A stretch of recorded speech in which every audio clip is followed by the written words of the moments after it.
Que a graça, a paz e a bondade do Senhor Jesus esteja com você, meu irmão e minha irmã.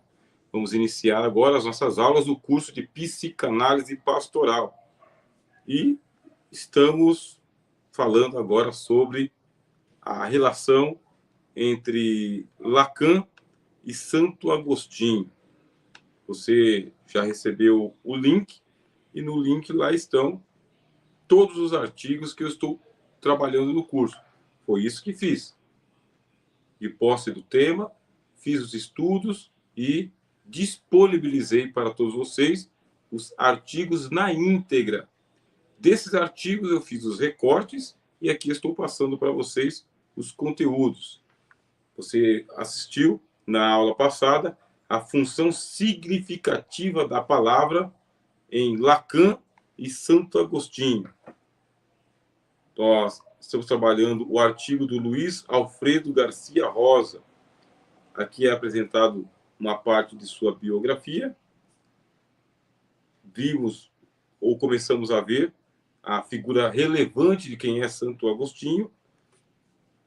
O corpo sofre a ação da alma. Aí eu falei para vocês sobre o dualismo, corpo e alma, e também da hierarquia da alma sobre o corpo. Os objetos exteriores exercem uma ação contínua sobre o corpo. Não há paixões da alma, mas apenas paixões do corpo. E até chegarmos nesse contexto da relação entre a palavra e a verdade. O que é a verdade? Como saber que nós estamos diante da verdade? Como saber que uma pessoa que está contando um sonho passou por uma experiência e a experiência foi traumática? E para sintetizar é o seguinte: no ato do trauma, quando acontece o evento trágico, o mecanismo de defesa do cérebro trabalha para bloquear a memória. E por quê? Para que a pessoa possa continuar vivendo. O fato aconteceu. A tragédia foi muito grande. Causou um forte impacto psicológico. A pessoa precisa continuar vivendo. Se ela ficar remoendo o fato diante dos seus olhos, a vida não segue. Assim, o mecanismo de defesa do nosso cérebro bloqueia aquela memória e a pessoa começa a viver quase que com amnésia a respeito daquele trauma. Mas, como o fato realmente aconteceu, vai para o inconsciente. Estando no inconsciente, o assunto que não foi tratado, ele volta de outras maneiras. É uma revolta. Daí é que entra a psicanálise e, no nosso caso, a psicanálise pastoral. Sempre nós vamos fazer essa linha divisória para você que nos acompanha aqui no canal. Somos cristãos e estamos colocando essa ferramenta para aquele que cuida das almas, aquele que conversa com as pessoas, aquele que procura auxiliar as pessoas pelo aconselhamento, acompanhamento, o encaminhamento, que é uma metodologia parecida com aquela do capelania cristã. E se não for para ajudar as outras pessoas, a psicanálise pastoral também é autoajuda. Ela é um autoconhecimento. Você começa a se analisar. Mesmo que você não esteja clinicando para outras pessoas, também consegue analisar o comportamento, os sentimentos e os passos que as pessoas trocam perto de você. Quer dizer que ela tem bastante proveito. Aqui, na nossa palestra de hoje, nós vamos continuar. Qual que é a relação que existe entre a palavra e a verdade? A pessoa está contando um discurso, passou por um trauma.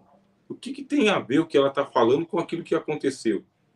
O que tem a ver o fato e a verdade? O fato e a palavra e o fato.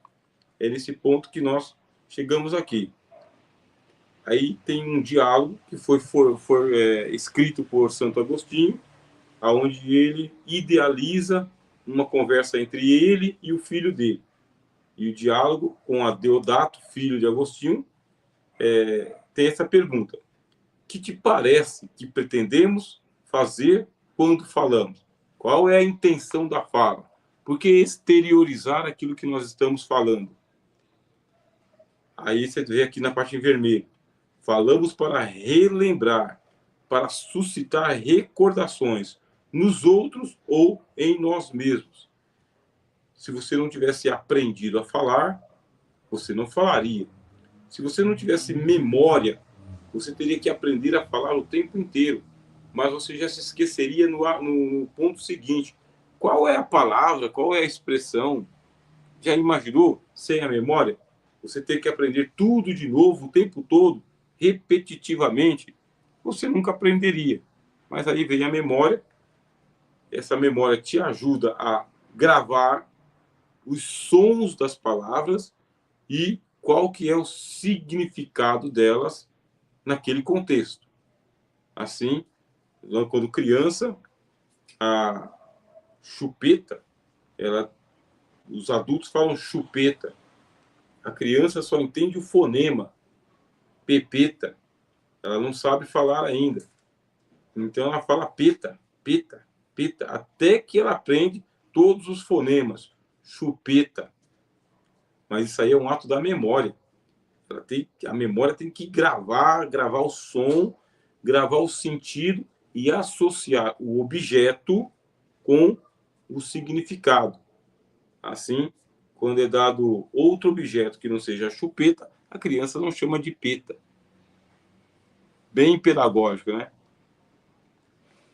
Chegamos neste slide, que é onde nós vamos começar a aula desta noite.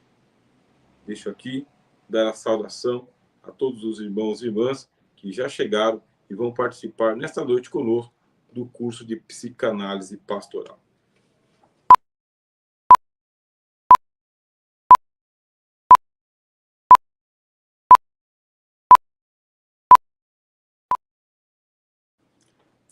Saudações, meus irmãos. Conosco aqui o nosso irmão Lucivando, dando a paz do Senhor. Também o nosso irmão José Silva, dando a paz a todos os irmãos. Temos aqui a nossa irmã Rosimeire, dando a paz do Senhor Jesus. Também a nossa irmã Nice Cardoso, dando a paz a todos. Nosso irmão Renato, dando a paz do Senhor Jesus a todos. A Jusileia, dando a paz do Senhor Jesus a todos. Também o nosso amado irmão Erlan Alencar. Paz, meu amigo. José Fernandes, graça e paz. Temos aqui um nome impronunciável para mim, a não ser que você coloque o seu nome aqui, dando a paz do Senhor Jesus aos irmãos e às irmãs, porque me parece que está aqui em chinês. E nosso pastor Edson Ribeiro, Shalom Adonai. E aqui o nosso irmão Josimar Oliveira, dando a graça e a paz. Quer se matricular nesse curso? Quer participar da família dos Teólogos de Fronteira? 11 999 47 4330 é o nosso número de telefone para que você possa entrar em contato e efetivar a sua matrícula. Todo o material que já foi gravado será enviado para que você possa estudar sistematicamente e receber a sua formação. Esse curso vai até o mês de junho. Chegou junho, termina esta fase do curso. Vamos lá para o slide.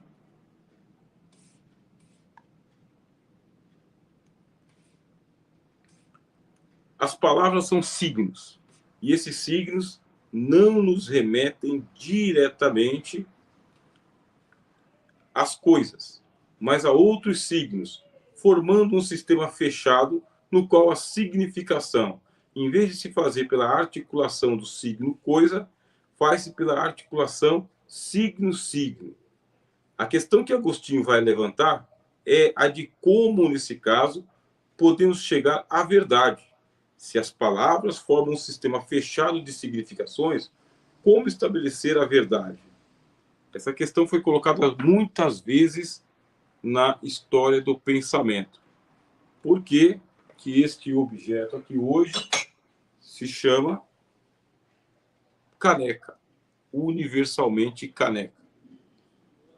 Os signos. Quais são os signos que nós temos aqui?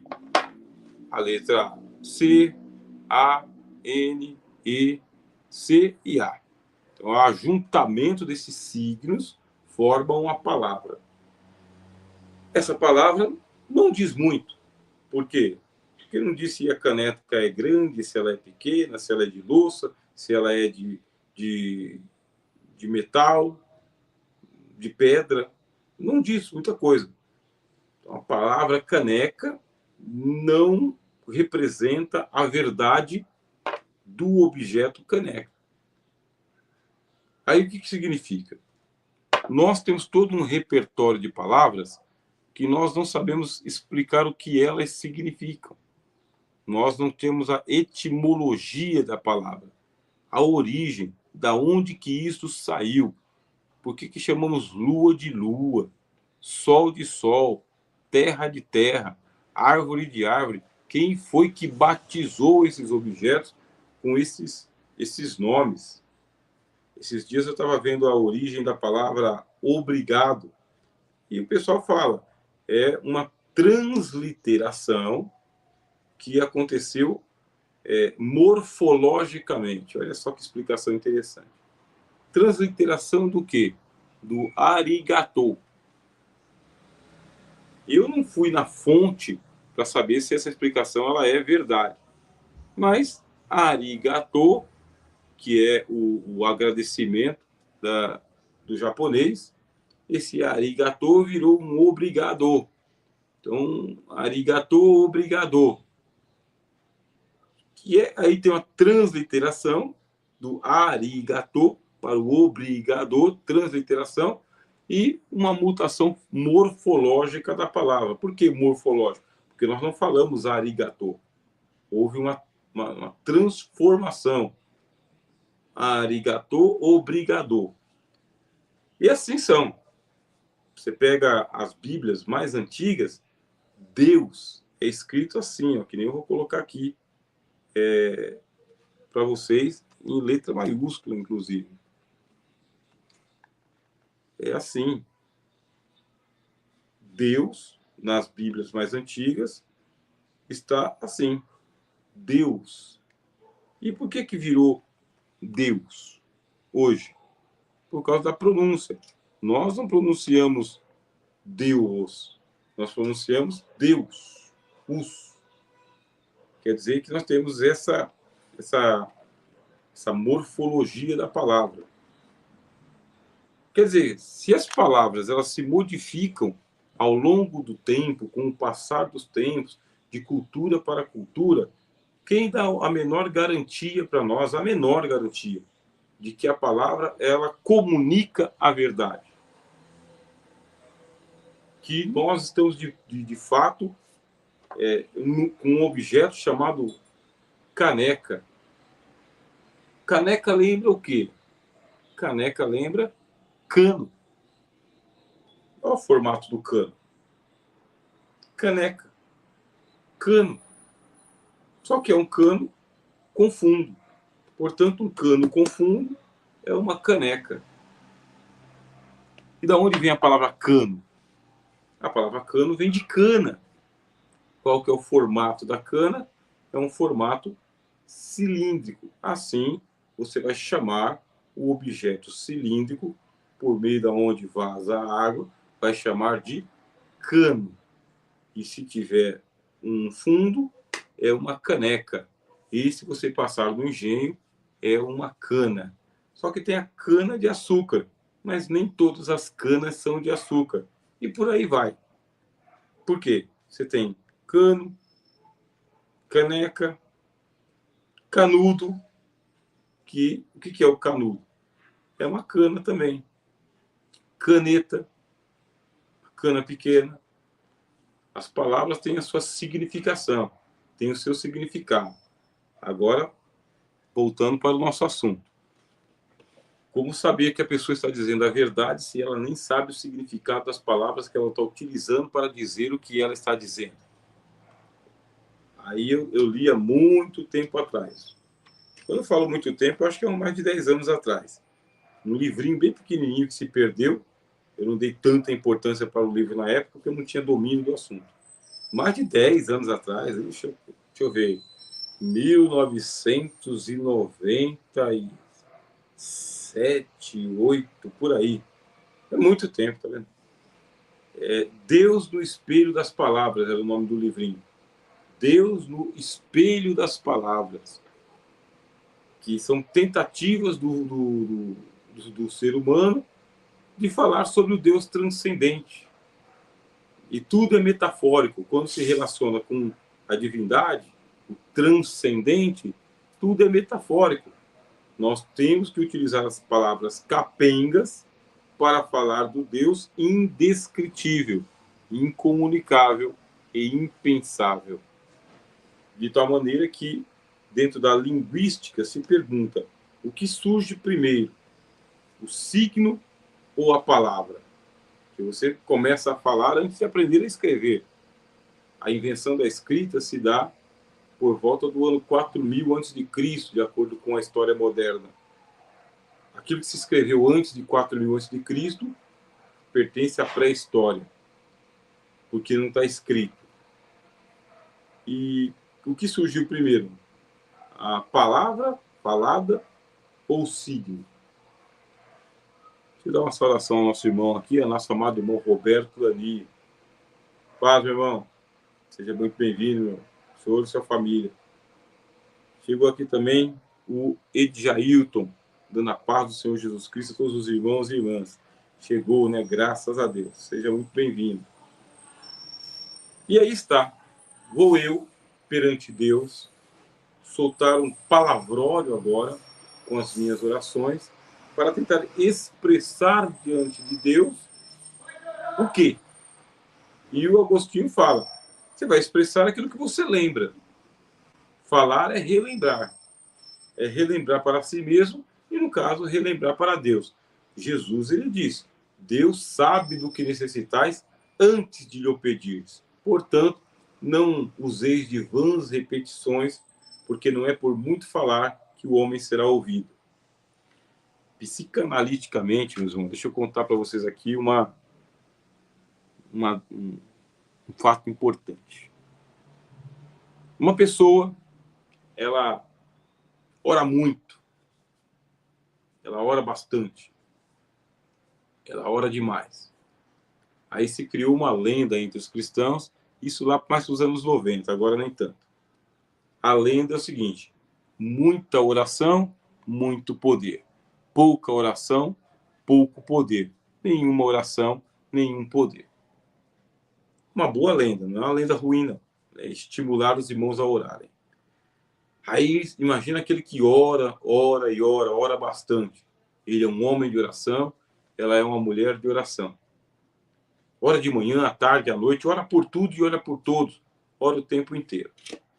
Para nós que temos um olhar pastoral, um olhar mais piedoso, é bom, porque a Bíblia diz que a Ana era uma mulher assim, devota, vivia em orações. Simeão também. Então, bom orar bastante. Mas aí Jesus ele diz assim, não é por muito falar que os homens serão ouvidos, porque na psicanálise, o fato de a pessoa orar muito, orar mais e orar demais, pode ser o inverso da fé. Olha só que coisa triste de ficar sabendo numa sexta-feira à noite. A pessoa está orando tanto, não é porque ela crê. Ela está orando tanto, é justamente para combater a sua incredulidade. Ela não alcançou o extrato da fé. Se houvesse alcançado o extrato da fé, oraria com menos palavras e a oração teria o mesmo efeito. Dúvidas? Livro do Apocalipse, que gosto muito de citar, fala que fez esse silêncio no céu só por meia hora. São 22 capítulos no Apocalipse. Jesus se apresenta como a voz de muitas águas. Quer dizer que o céu ele é todo estridente, todo estrondoso. Do trono de Deus saem vozes, raios e trovões e relâmpagos. E tocam-se 7 trombetas no céu. E tem 7 cânticos nos céus. Até debaixo do altar.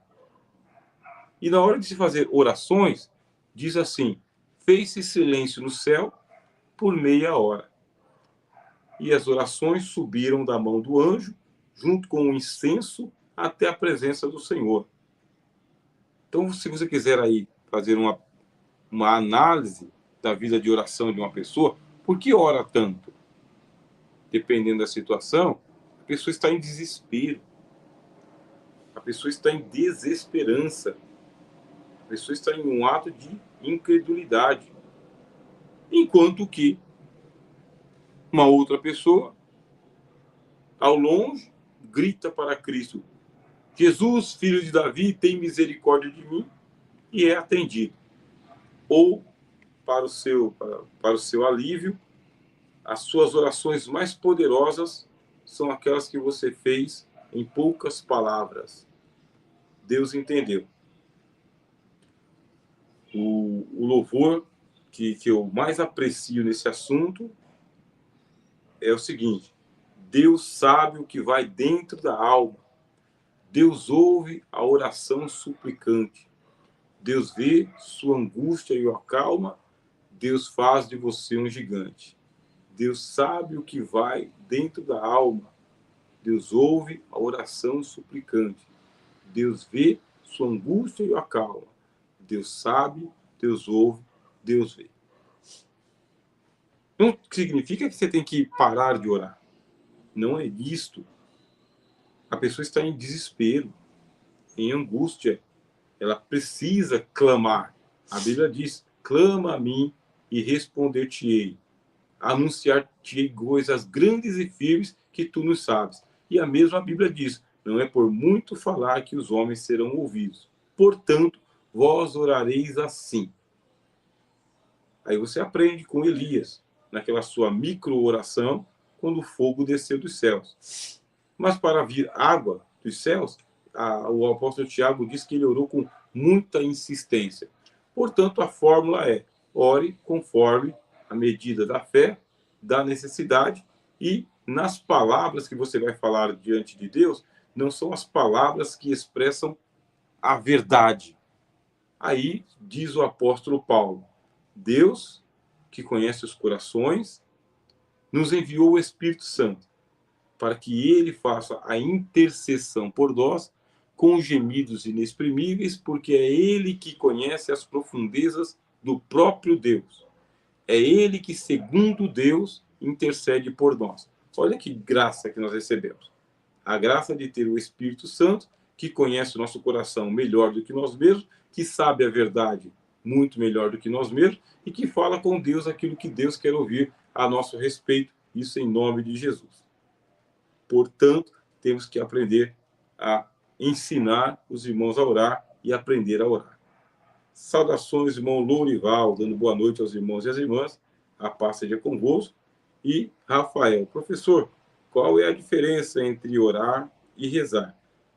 Semanticamente, quer dizer, na semente da palavra, o sentido é o mesmo, tá bom?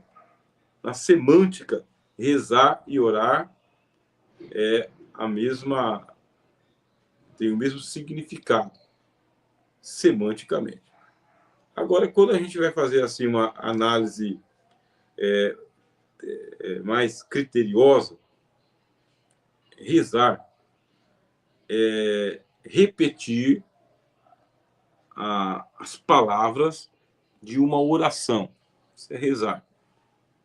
Então, quando você está rezando, você está repetindo a oração. Por exemplo, você pega lá a oração da Salve Rainha. Só pode rezar a Salve Rainha com aquelas palavras. Você não vai inventar uma Salve Rainha agora. Uma Ave Maria. Você não vai inventar uma Ave Maria cada vez que você vai rezar. A oração de São Francisco. Foi São Francisco que escreveu. Você vai recitar a oração de São Francisco. A oração do Pai Nosso só pode ser rezada desta forma. Ponto. E quando você faz a oração do Pai Nosso? É reza ou é oração? Semanticamente, tanto é reza quanto é oração. Agora, nós, além do Pai Nosso, que não podemos deixar de orar, também falamos a Deus livremente. Nós não ficamos prescrevendo aquilo que nós queremos falar. Agora, surgiu a oração litúrgica, aproveitando a sua pergunta, né? Então, a oração litúrgica é aquela oração que o sacerdote deve fazer. E aí, o Tertuliano, que escreveu sobre o assunto, ele diz o seguinte: as pessoas pensam que pode chegar diante de Deus falando o que bem entende. Não é assim que se apresenta diante da divindade. Deve-se falar com precisão, falar pouco, o necessário, para errar menos. Portanto, as orações que devem ser apresentadas a Deus são prescritas, rezas. Nós não seguimos essa tradição. Existem mitos em volta da oração, bastante mito, bastante lenda mesmo, bastante folclore e bastante depoimento de verdade. Bastante depoimento, bastante testemunho de como que Deus é sensível às orações, sejam elas escritas, com lágrimas, com palavras e sem palavras. Deus é sensível. Então é mais ou menos isso. Bom, Santo Agostinho, vamos voltar aqui para o nosso slide.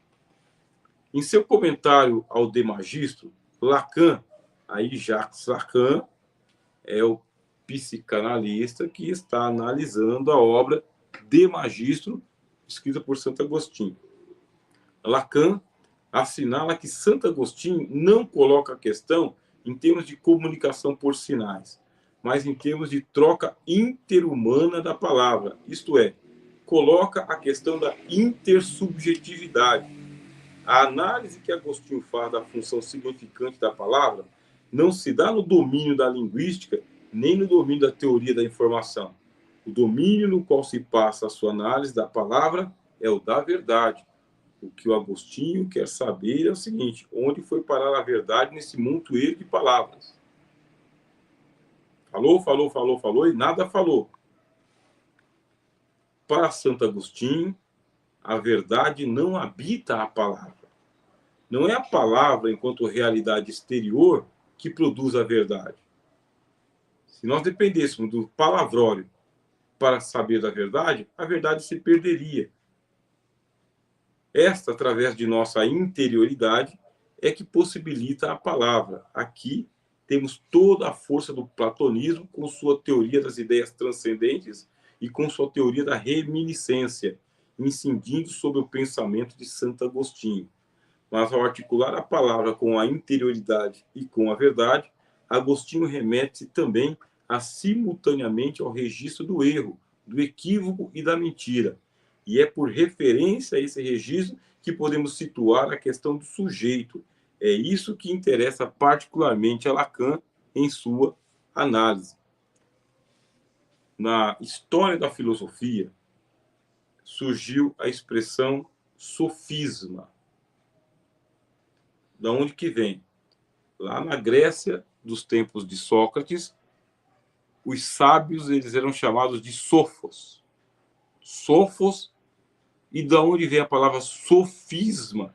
Sofos, o sábio. E quem que eram esses sábios? Professores, estudantes das ciências da natureza e que cobravam corretamente para poder ensinar. Nem todo mundo podia pagar, nem todo mundo podia aprender. Quem podia pagar e aprender se transformava em aluno dos sofistas. Até que surgiu Sócrates. Sócrates surgiu entre os sofistas. Ou seja, ele aprendeu muita coisa andando com os sofistas. Alguns até dizem que ele era um sofista, depois ele parou com isso. Mas o Sócrates, ele surge com a questão: você sabe do que você está falando? Você entende o que você está falando? Deixa eu ver aqui. Se você...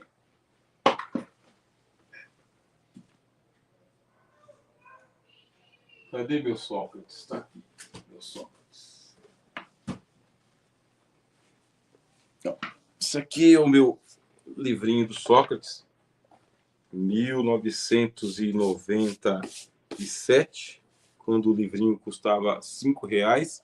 Eu comprava ele na banca de jornal e lia e devorava que nem um desesperado. Pensa num desesperado. Era assim que eu estudava, fazendo um monte de rabiscos, fazendo um monte de linhas. Era assim. Então você pega aqui os diálogos socráticos. Eu vou ler para você rapidão. Ó, capítulo 5. Certo dia, ouvi-o empregar linguagem capaz de fazer o ouvinte entrar em si próprio e considerar qual grau de estima que merecia de seus amigos. Ao saber que um dos seus discípulos abandonava um amigo na indigência, dirigiu-se a Antístenes, em presença desse amigo indigno e de muitas outras pessoas. Dize-me, Antístenes, haverá preço para os amigos, como há para os escravos? Entre os escravos, um vale 2 minas, outro nem meia. Este vale 5, aquele 6. Disse até que Nícias, filho de Nicerato, pagou 1 talento pelo intendente de suas minas de prata. Vejamos, pois, se da mesma forma que existe preço para os escravos, existe para os amigos. Claro que sim, disse Antístenes. Há tal homem cuja amizade eu preferiria a 2 minas. Outro, por quem não daria nem meia mina. Outro, por quem daria até 10 minas. Outro, por quem daria todas as minhas riquezas e rendas. Assim sendo, respondeu Sócrates, bem seria que cada um examinasse a que preço deve ser estimado pelos amigos e se esforçasse por valer o mais possível, a fim de correr menos risco de ser abandonado. A todo instante ouço dizer a um que o amigo o traiu, a outro que por uma mina se viu desprezado pelo homem que julgava amigo. Diante de tudo isso, pergunto a mim mesmo se da mesma maneira que se vende um mau escravo pelo preço que se encontra, não se deve pôr à venda e vender um mau amigo, desde que ofereçam mais do que vale. Vejo, porém, que nunca se vendem os bons escravos e jamais se abandonam os bons amigos. Que é a leitura de Sócrates. Isso é aquele tipo de leitura que depois que você termina de ler, você fica um tiquinho mais inteligente e arguto. O Sócrates, ele abandonou a companhia de todos os sofistas justamente por quê?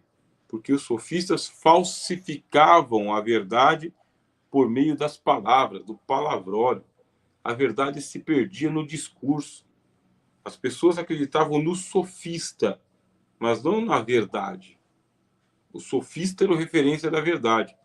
Aí, quando eles se encontravam com Sócrates, ele colocava o sofista à prova, mostrando que o sofista estava sofismando, falsificando a verdade, vendendo um conhecimento que não era real.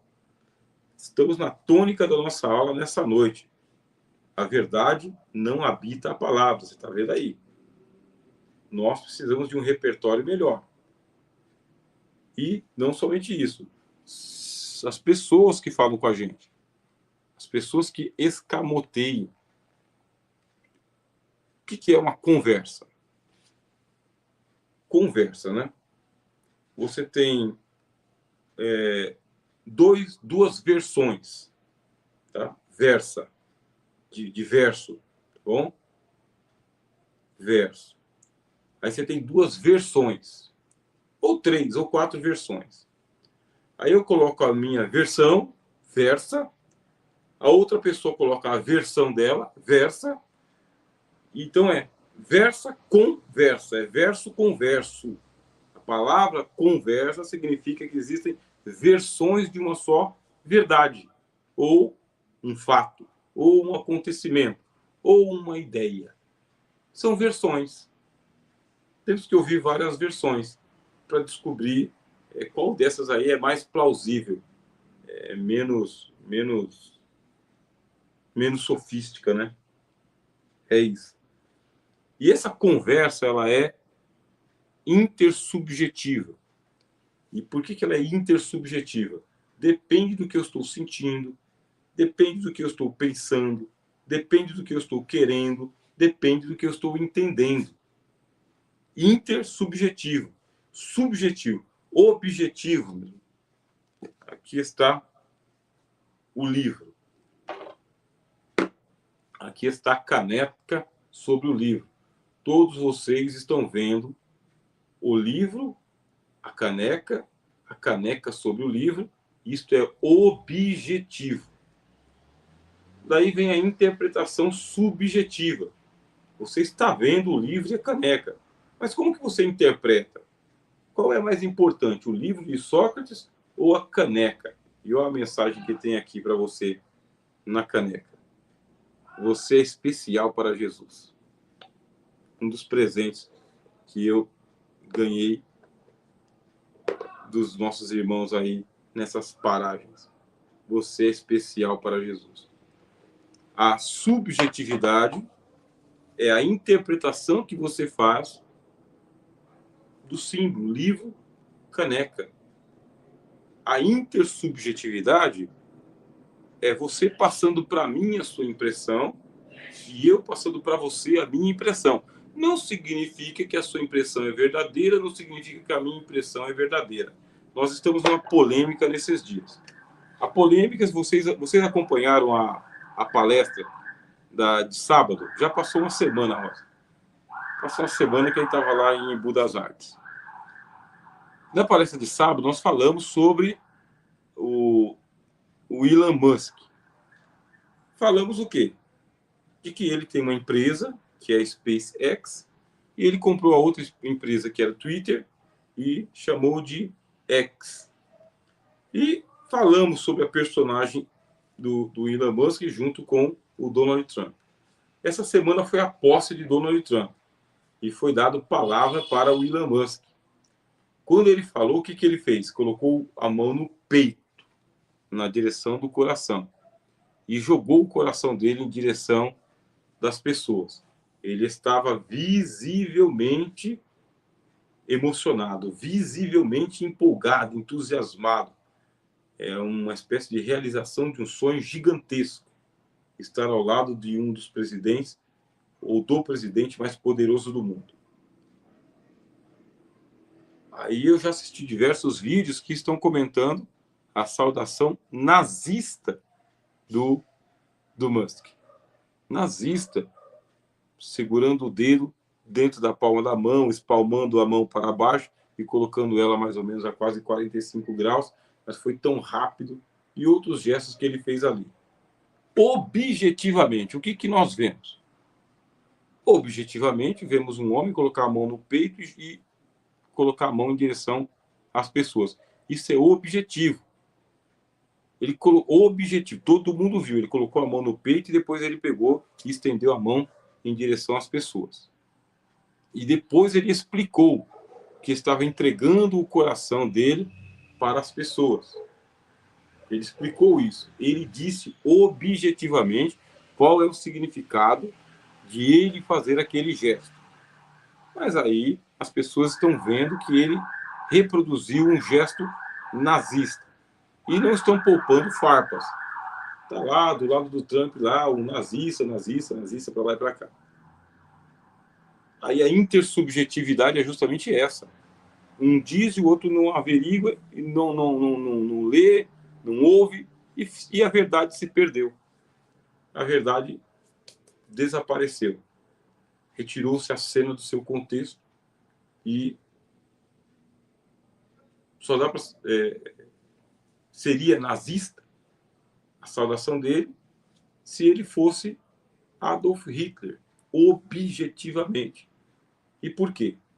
Porque o nazismo só aconteceu historicamente na Alemanha de Hitler, com Hitler.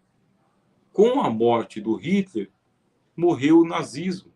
Ponto. Isso é objetivo, é histórico. Não, o nazismo está por aí, e o fascismo está por aí.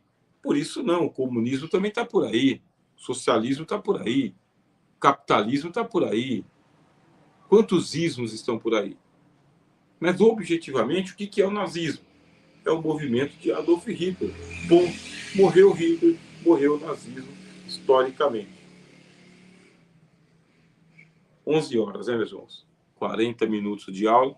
Cheguei um pouquinho depois do horário. Depois eu vou enviar para vocês a mensagem dessa noite, que Deus nos deu a graça de transmitir. Depois eu mando nos grupos para vocês estarem ouvindo. É isso que interessa particularmente a Lacan em sua análise. Aqui é porque o outro é capaz de mentir que sei que estou em presença de um sujeito. Se dois interlocutores, você e eu, fôssemos impedidos de mentir, chegamos no céu. No céu não entra pecado, portanto lá não tem mentira. Se dois interlocutores, Jesus e Deus, fossem impedidos de mentir, Jesus, Deus e o Espírito Santo. Se dois interlocutores fossem impedidos de mentir, de enganar, Deus não pode mentir, de ocultar, se fossem obrigados por alguma força superior a dizer apenas a verdade e nada mais que a verdade, não poderíamos, a rigor, falar de relação intersubjetiva. A subjetividade cederia lugar à objetividade plena. O minto, logo sou, ou equivoco-me, logo sou, são antecipações legítimas do cogito ergo sum de Descartes, ou Descartes. Você vê que utopia. Duas pessoas impedidas de mentir, de se enganar, de se equivocar. As duas pessoas vão dizer a verdade uma para a outra. Somente a verdade, nada mais do que a verdade. Só pode dizer a verdade aquele que é verdadeiro. Se ele não é verdadeiro, nada do que ele diz é verdade. É o que Jesus, que é a verdade, falou do diabo.